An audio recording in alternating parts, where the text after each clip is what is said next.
Assalamualaikum warahmatullahi wabarakatuh. Berjumpa kembali di channel Langit Bukit Menoreh Official. Di kesempatan kali ini, akan melanjutkan cerita di video sebelumnya, sebuah cerita karya Ebes, yang berjudul, Babat Negeri Leluhur, episode yang kelima. Sebelum kita masuk ke ceritanya, tekan dulu tombol like video ini dan jangan lupa tekan juga tombol subscribe channel ini, dan nyalakan juga lonceng notifikasinya, agar tidak ketinggalan cerita-cerita lainnya. Dan seperti apa untuk kisahnya kali ini, langsung saja kita masuk ke ceritanya.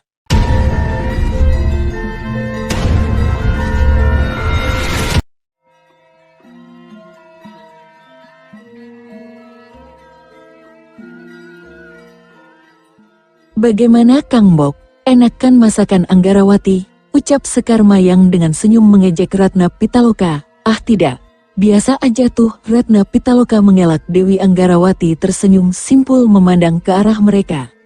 Sementara mereka ribut, Watu Gunung masih bertahan di batang bambu seolah bertapa. Hari menjelang sore, Resi Empu Sakri segera berteriak, "Watu Gunung turun, sudah cukup untuk hari ini." Seketika Panji Watu Gunung membuka matanya dan melompat turun dengan pelan seringan kapas.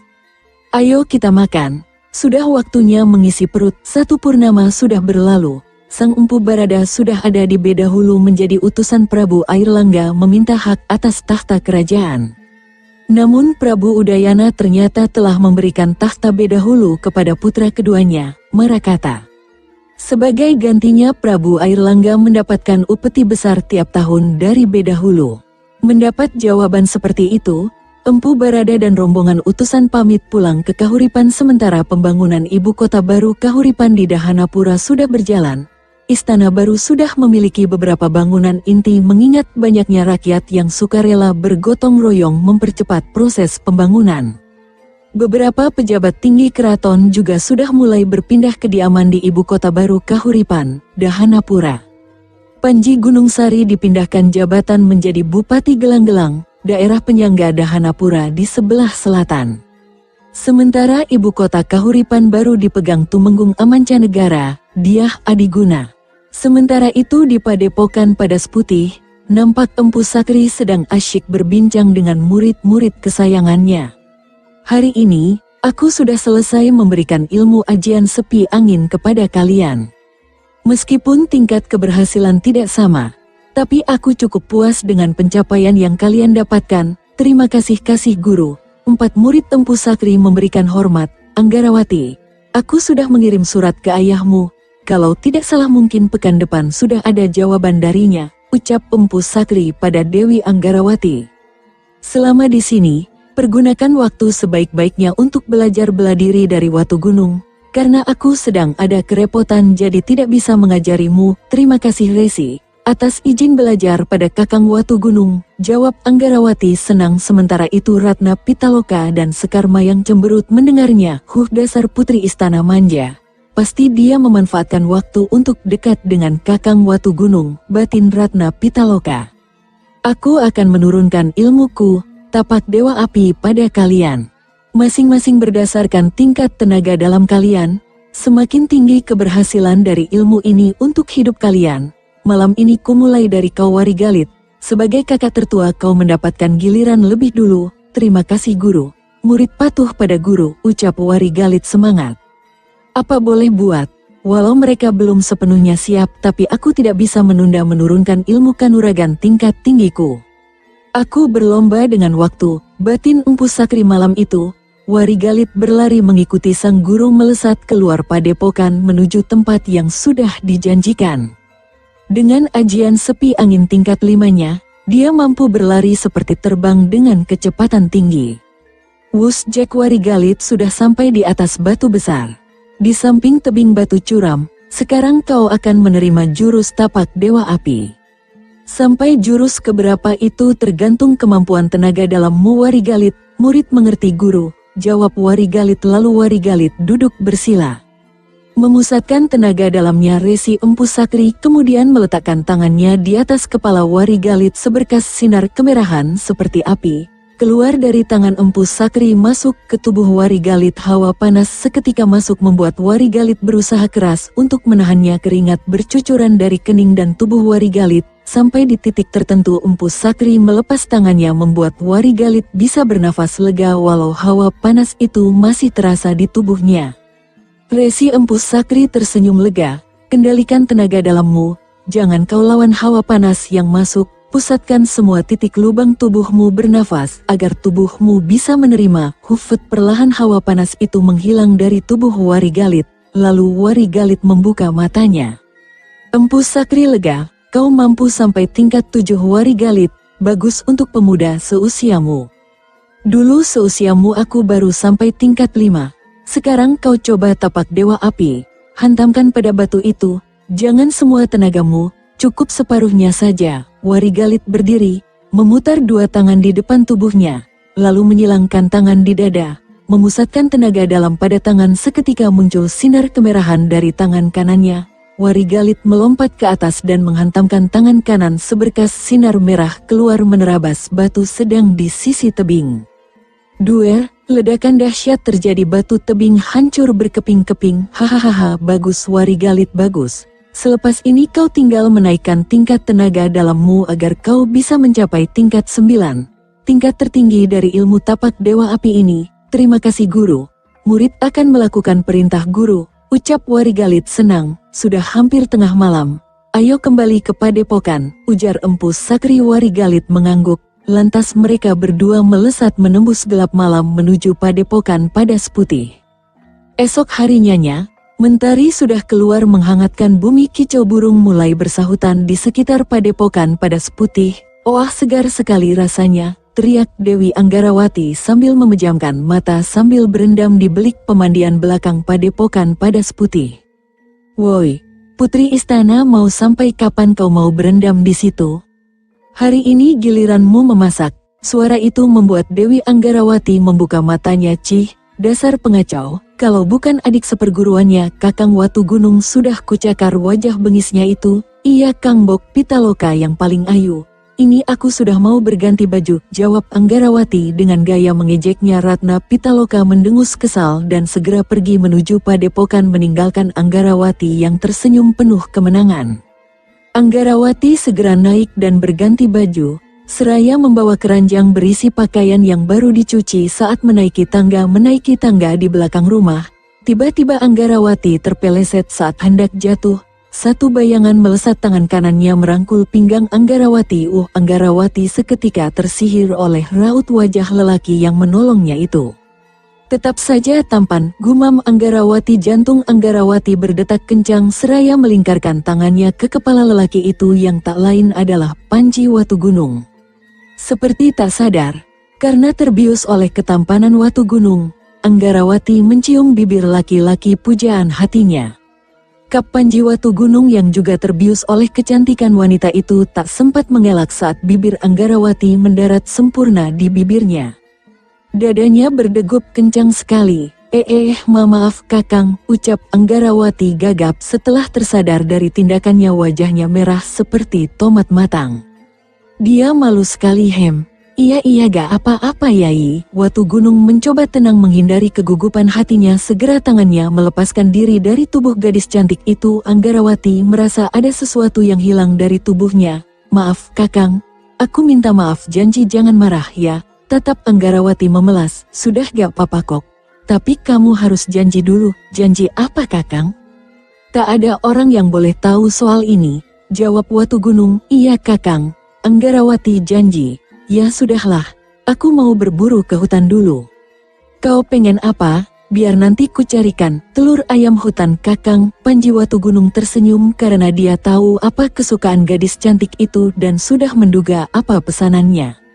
"Kakang pergi dulu." "Hati-hati Kakang." Panji Watu Gunung segera melesat ke hutan di barat padepokan Padas Putih sambil menenteng busur panah dan golok pendek terselip di pinggang. Begitu masuk hutan, Panji Watu Gunung melompat ke pohon asem tinggi untuk mencari buruan. Matanya berbinar melihat telur ayam hutan di balik pohon randu alas yang bolong. Watu Gunung segera bergegas menuju pohon randu bolong. Dengan hati-hati dia membungkus telur-telur ayam hutan itu dengan daun kerombang, kemudian memasukkan ke dalam buntalan kain yang ada di punggungnya. Lalu pemuda tampan itu melesat masuk ke hutan. Tiba-tiba dari arah berlawanan muncul dua bayangan berpakaian hitam. Panji Watugunung segera menyelinap di balik pohon besar. Siapa mereka? Sepertinya bukan anggota Padepokan Padas Putih, batin Watugunung. Kang Wukgu, kenapa kita disuruh ke sini lagi?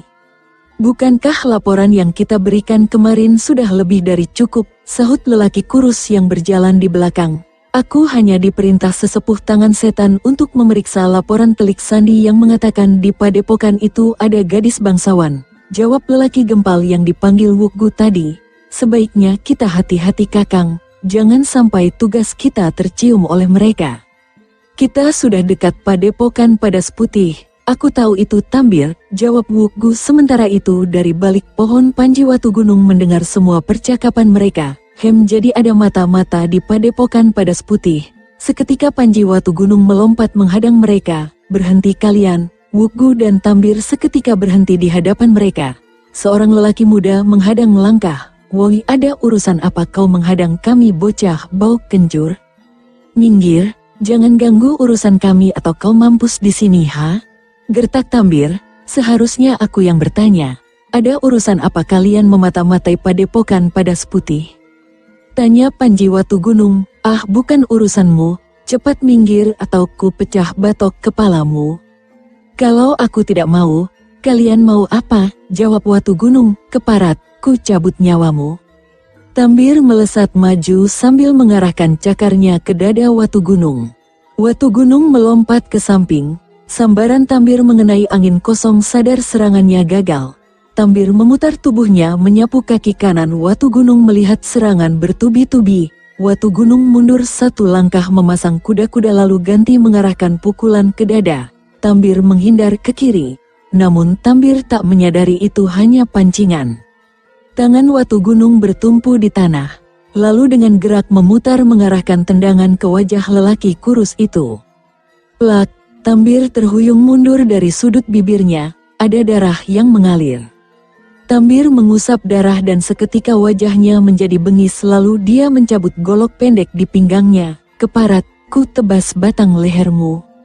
Apa kau cuma bisa menggertak saja? Sini maju, Watugunung memancing kemarahan Tambir, ku bunuh kau.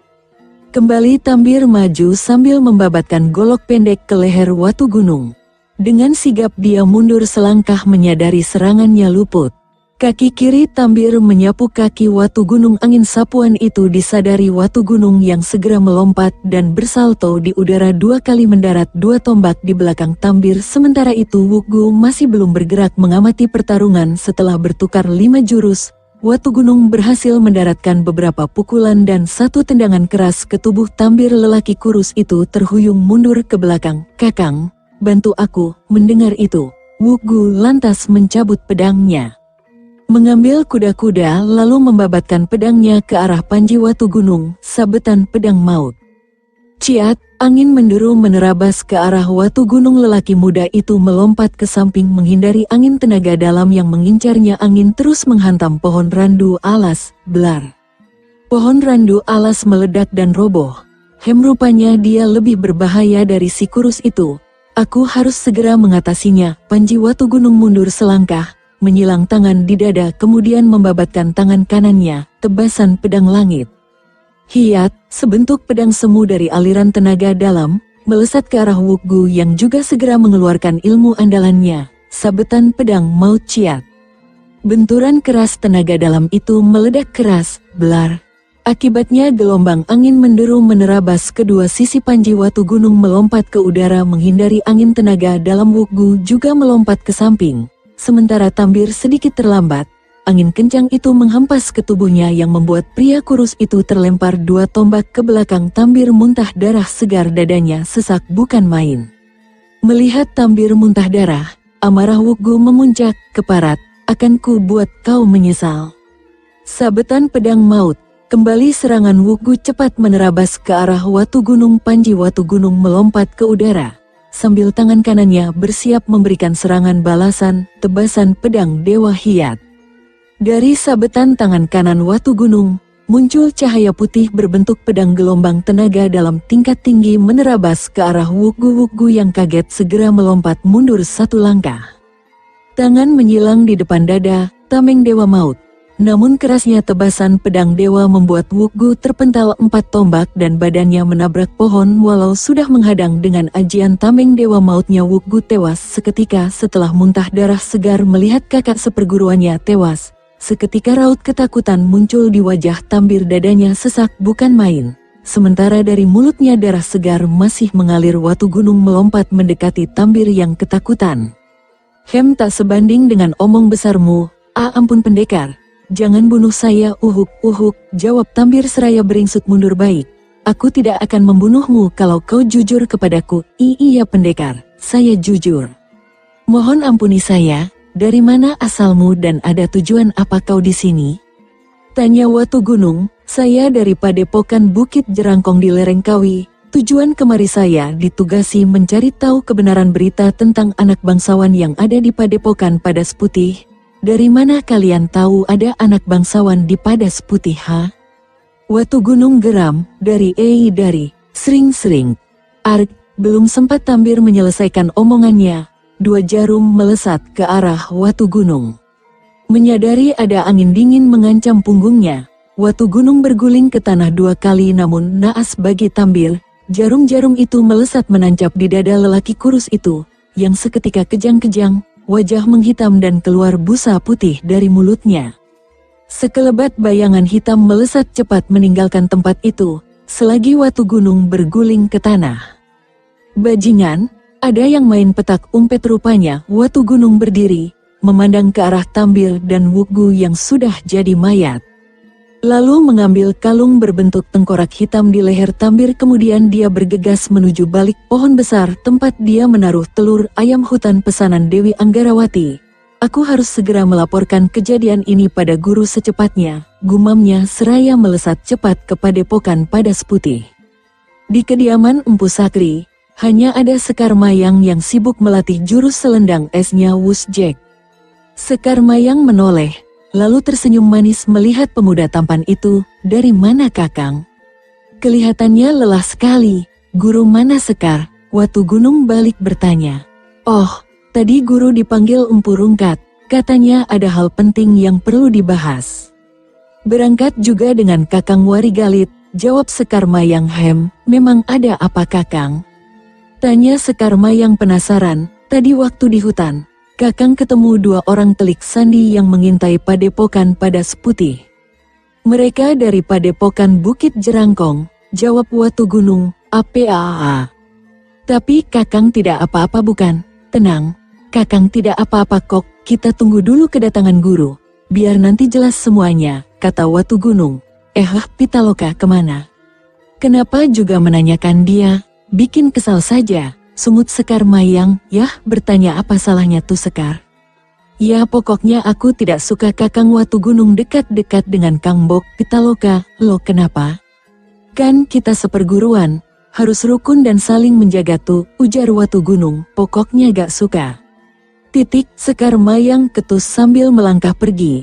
Yi malah ngambek. Ini pesanan Anggarawati, sebaiknya ku antar ke dapur. Panji Watu Gunung bergegas ke dapur, lalu meletakkan buntalan daun kerombang berisi telur ayam hutan. Kok tumben cepat pulang Kang?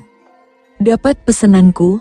Anggarawati muncul dari balai tengah seraya menyapa lelaki tampan itu. Tuh, sudah aku taruh di dapur. Terima kasih ya kakang, selalu menuruti Anggarawati. Gadis cantik itu tersenyum manis. Iya, Panji Watu Gunung lalu melangkah keluar. Tak berapa lama kemudian, Empu Sakri dan Warigalit datang. Panji Watu Gunung menghaturkan hormatnya kepada gurunya. Warigalit, ambilkan aku minum dulu. Aku haus. Warigalit bergegas ke dapur mengambil kendi air minum glek-glek. Segarnya. Ada apa Watu Gunung?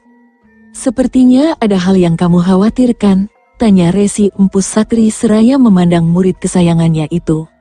Ada satu berita penting guru, ucap Panji Watu Gunung sambil menyerahkan liontin kalung berbentuk tengkorak hitam kepada Empu Sakri. Empu Sakri terkejut, bukan main. Dari mana kau dapat benda ini? Tadi murid bertemu 2 orang telik sandi di hutan guru. Mereka mengaku dari Padepokan Bukit Jerangkong di lereng Kawi. Kami bertarung dan murid mengalahkan mereka. Namun saat murid menanyai salah satu telik sandi itu, tiba-tiba ada yang membokong guru. Rupanya dia mengincar nyawa telik sandi itu agar tidak bocor rahasianya. Cerita Watu Gunung. Lalu apa yang mereka cari? Mereka bilang, sedang menyelidiki anak bangsawan yang tinggal di padepokan ini guru, berarti berita Anggarawati sudah bocor keluar. Pasti ada mata-mata mereka di padepokan ini. Bahaya, ini berbahaya, ucap Empu Sakri Panji Watu Gunung dan Warigalit saling berpandangan. Guru, kalau boleh tahu padepokan Bukit Jerangkong itu seperti apa? Warigalit bertanya, ada sebuah rahasia antara padepokan Padas Putih dan Bukit Jerangkong. Jawab Empu Sakri pemimpin padepokan Bukit Jerangkong adalah adik seperguruan Empu Wanabaya pemimpin padepokan Padas Putih ini yang bernama Waringin Sungsang karena tersesat dalam memahami ilmu kanuragan. Pemimpin padepokan Bukit Jerangkong yang bergelar Iblis Bukit Jerangkong itu menjadi jahat dan mirip iblis, itulah sebabnya selama ini mereka memusuhi padepokan Padas Putih. Lantas apa hubungannya dengan Anggarawati guru? Tanya Watu Gunung penasaran. Aku tidak tahu, guru. Apa tindakan kita selanjutnya? Tanya Watu Gunung, tingkatkan kualitas latihan kalian. Malam ini giliranmu Watu Gunung menerima ilmu tapak Dewa Api. Siapkan mental dan tenaga dalammu, ujar Empu Sakri kepada Panji Watu Gunung. Baik guru. Watu Gunung memberi hormat. Malam itu Watu Gunung mendapatkan ilmu tapak Dewa Api dari gurunya. Blar, Panji Watu Gunung menurunkan kedua tangannya setara pinggang sambil menghembuskan nafas panjang. Bagus Watu Gunung, kau memang benar-benar berbakat.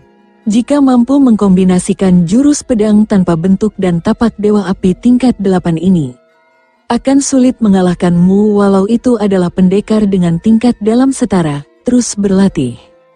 Tingkatkan kualitas tenaga dalammu dan jangan jumawa menjadi pendekar, pungkas Empu Sakri. Murid mengerti guru, ujar Panji Watu Gunung. Ayo pulang ke padepokan. Ini sudah hampir tengah malam. Usai berkata, Empu Sakri melesat menggunakan ajian sepi angin menuju padepokan. Watu Gunung melompat menyusul gurunya walaupun baru saja mengerahkan tenaga dalam cukup banyak. Namun tidak tampak raut muka lelah di wajahnya. Sesampainya di padepokan, suasana malam begitu sunyi. Hanya 4 penjaga yang masih tampak membuka mata di sana. Watu Gunung segera menuju bilik di Gandok Barat. Sementara Resi Empu Sakri bergegas menuju bilik tengah untuk bersemedi. Keesokan paginya Warigalit, Ratna Pitaloka, Panji Watu Gunung dan Sekar Mayang sudah berpeluh keringat sejak matahari terbit. Mereka telah berlatih gerakan silat dasar dari silat Padas Putih. Sementara itu, Dewi Anggarawati sibuk di dapur menyiapkan makanan untuk mereka semua. Kakang Watu Gunung, pala pendem rebus pesanan Kakang sudah siap santap nih, ucap Anggarawati sambil tersenyum membawa sepanci uwi dan singkong rebus panas. Ada yang cari perhatian tuh Kakang, sungut Ratna Pitaloka. Iya tuh, sebel banget lihatnya, sambung Sekar Mayang. Panji Watu Gunung hanya geleng-geleng kepala melihat dua adik seperguruannya itu. Lalu menghentikan gerakan silatnya menghampiri Dewi Anggarawati di serambi kediaman Empu Sakri. Ya, sejak kedatangan Dewi Anggarawati di kediaman Empu Sakri, Ratna Pitaloka dan Sekar Mayang selalu merasa wanita itu merebut perhatian Panji Watu Gunung. Dari mereka melihat Watu Gunung berhenti, Ratna Pitaloka dan Sekar Mayang langsung ikut menyusul kakak seperguruannya itu ke serambi kediaman Empu Sakri. Masih panas Kakang, pelan-pelan makannya ya, ujar Anggarawati tersenyum manis seraya mengulurkan pinggan berisi beberapa potong uwi rebus. Makasih ya Dinda Anggarawati. Watu Gunung tersenyum tulus. Ak juga mau, sahut Ratna Pitaloka menyambar pinggan itu. Hati-ha. Panas, teriak Ratna Pitaloka. Sudah dibilang panas, masih juga ngeyel, ucap Panji Watu Gunung. Dasar Kang Bok Pitaloka, tukang ngeyel, imbuh Sekar Mayang. Apa kau bilang?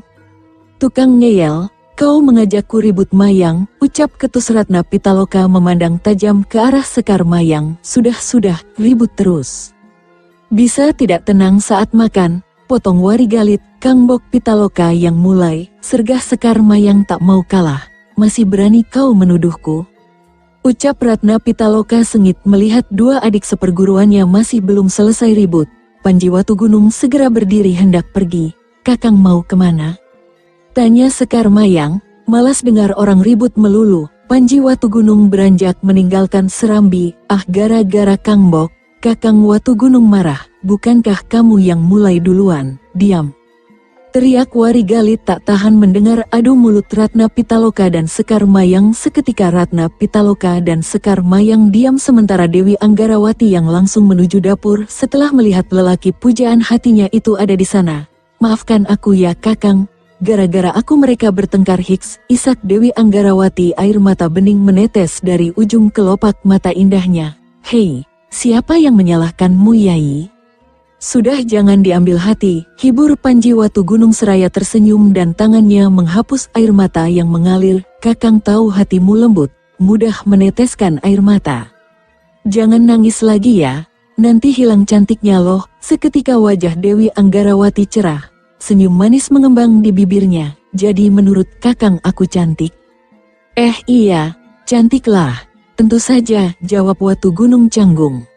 Makasih Kakang, jawab Anggarawati senang sambil berbunga-bunga. Memang Watugunung sedikit memberi ruang hatinya untuk Dewi Anggarawati setelah dia tahu bahwa wanita cantik itu dijodohkan dengannya.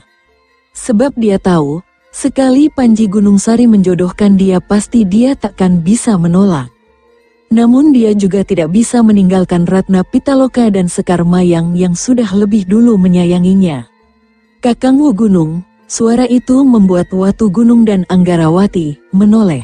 Ada apa Sekar Mayang? Tuh dipanggil guru. Katanya ada hal penting mau disampaikan, jawab Sekar Mayang. Kamu juga disuruh ke sana. Sekar Mayang menunjuk Anggarawati. Segera Panji Watugunung dan Sekar Mayang berjalan menuju Serambi depan diikuti Dewi Anggarawati di belakang. Sesampainya di Serambi, nampak Empu Sakri duduk bersila dikelilingi Warigalit dan Ratna Pitaloka. Panji Watugunung segera duduk, Sekar Mayang dan Anggarawati mengikuti duduk di sebelahnya. Ada apa gerangan guru memanggil murid? Tanya Watugunung sopan. Ada beberapa berita penting yang mau aku sampaikan. Pertama untuk Anggarawati dulu. Iya Resi, Anggarawati menunggu. Kabar apa untuk saya? Tanya Dewi Anggarawati. Begini Nduk Cah Ayu. Sepekan yang lalu aku sudah mengirim surat ke Kadipaten Seloageng, mengabari Tejo Sumirat bahwa putri bungsunya ada di sini. Tinggal menunggu jawaban dari si gemblung itu. Apakah kau dijemput untuk pulang atau tetap diperbolehkan tinggal di sini? Ucap Empu Sakri, ampun Resi, kalau boleh saya tetap di sini saja Resi. Loh kenapa? Bukankah hidupmu lebih enak di istana Seloageng? Tanya Empu Sakri bingung. Saya kerasan tinggal di sini Resi, jawab Dewi Anggarawati sambil tersenyum melirik ke arah Panji Watugunung. Empu Sakri melihat gelagat Dewi Anggarawati tersenyum simpul. Waktunya pulang ya pulang saja, hidup di istana enak, di sini susah tiap sarapan makan pala pendem terus, ucap Ratna Pitaloka ketus sekaligus melirik Anggarawati. Bicara apa kamu Pitaloka? Tak sopan memotong ucapan guru, sahut Warigalit heran pada sikap adik seperguruannya. Maaf Kakang, tukas Ratna Pitaloka takut-takut pada Warigalit. Aku tidak bisa memaksa ayahmu untuk membiarkanmu tinggal di sini Dewi.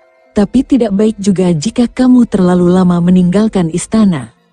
Ayahmu itu dulunya salah satu murid padepokan Padas Putih ini. Murid kesayangan Kakang Wanabaya. Semua orang terkejut mendengar kata Empu Sakri termasuk Ratna Pitaloka dan Sekar Mayang. Sekarang untuk Watugunung, iya guru. Murid mendengarkan guru, jawab Panji Watugunung. Sudah hampir 2 bulan istana Kahuripan berpindah ke Dahanapura. Semua daerah Pakuwon Dahanapura ditempati para pembesar istana Kahuripan. Sedangkan ayahmu sudah tidak di Dahanapura sekarang. Sekarang dia di Gelang-Gelang, maksudnya guru. Murid tidak paham, tanya Watugunung. Dia sekarang menjadi Bupati Gelang-Gelang, APAA. Semua orang berteriak karena memang tidak ada yang tahu siapa sebenarnya orang tua Panji Watugunung kecuali Resi Empu Sakri dan Watugunung sendiri. Maksud guru, ayah Kakang Watugunung itu sekarang Bupati Gelang-Gelang? Tanya Ratna Pitaloka. Iya, dulu dia akuwu di Dahanapura. Meskipun hanya akuwu, Tapi sebenarnya dia adalah kerabat keraton Kahuripan. Namanya Panji Gunung Sari, ucap Empu Sakri sambil mengelus jenggotnya. Semua orang terkejut mendengar nama Panji Gunung Sari. Tunggu Resi, maksud Resi Kakang Watu Gunung ini adalah putra Panji Gunung Sari. Benarkah Guru? Dewi Anggarawati tergagap mendengar nama Panji Gunung Sari. Iya, dia ayah dari Watu Gunung. Dewi Anggarawati segera melirik ke arah Panji Watu Gunung yang tenang menatap ke Resi Empu Sakri. Hatinya langsung bahagia. Senyum manis mengembang setelah tahu laki-laki pujaan hatinya adalah lelaki yang dijodohkan dengannya. Terima kasih Romo Adipati, batin Dewi Anggarawati. Kenapa kau senyum-senyum begitu? Tiba-tiba suara ketus Ratna Pitaloka membuyarkan lamunan Dewi Anggarawati. Bukan urusanmu wek. Kau, Ratna Pitaloka mengepalkan tangannya. Sudah jangan berisik, dengarkan dulu penjelasan dari Guru. Warigalit melotot ke arah Ratna Pitaloka yang langsung mungkret tanpa berani menoleh. Ayahmu memintaku agar mengizinkan kau mengunjungi tempat tinggal barunya. Apa kau bersedia Watu Gunung? Tanya Empu Sakri. Murid tidak keberatan Guru. Namun murid minta waktu setengah purnama untuk memperdalam ilmu dan tenaga dalam murid Guru. Jawab Watu Gunung, baiklah. Ku izinkan. Tingkatkan kualitas tenaga dalammu sebelum kau turun gunung. Sementara semua murid masih terpana dengan identitas asli Panji Watu Gunung. Resi Empu Sakri mengheningkan ciptanya, mengosongkan nafsu dan rasa menembus dimensi dunia berbeda. Tangan kakek tua berjenggot putih itu seperti hilang di telan udara. Lalu masuk ke celah dinding dimensi dunia. Lalu mengambil sesuatu dari sana dan menarik benda. Para murid terbengong melihat itu semua. Saat benda itu keluar, celah dinding dimensi tertutup lagi lalu menghilang seolah tidak terjadi apa-apa. Di tangan Empu Sakri ada sebuah pedang bersarung merah berukir dengan gagang berbentuk kepala naga berwarna hitam. Semua murid menahan nafas. Dengarkan semua. Mulai hari ini aku akan memberikan benda pusaka sebagai pegangan kalian. Mungkin terlalu cepat, tapi sepertinya waktu pralaya tidak akan lama lagi. Jadi sebisa mungkin berusaha keraslah agar ilmu kitab yang sudah kalian terima bisa selaras dengan pusaka yang aku berikan, ujar Empu Sakri kepada keempat muridnya. Murid siap melakukan perintah Guru. Warigalit, Panji Watu Gunung, Ratna Pitaloka dan Sekar Mayang kompak menjawab, bagus. Untuk yang pertama aku berikan 1 dari 7 pusaka tertinggi dunia persilatan. Namanya pedang naga api. Sepertinya namanya. Pedang ini memiliki sifat seperti naga api ganas. Siapa yang mendapat harus belajar mengendalikannya. Sebab kalau kau tidak bisa, maka pedang ini akan membakar tubuhmu sendiri. Masing-masing dari kalian boleh mencoba untuk menarik pedang dari sarungnya, namun hanya yang berjodoh jiwa raga yang akan mampu menguasainya, ucap Empu Sakri dengan pandangan tajam.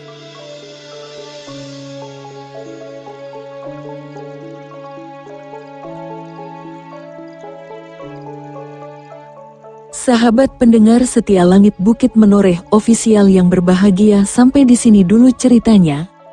Bagaimana kelanjutan kisahnya? Nantikan kelanjutan cerita ini di video berikutnya. Agar tidak ketinggalan kelanjutan cerita ini, klik tombol subscribe channel ini dan nyalakan juga lonceng notifikasinya.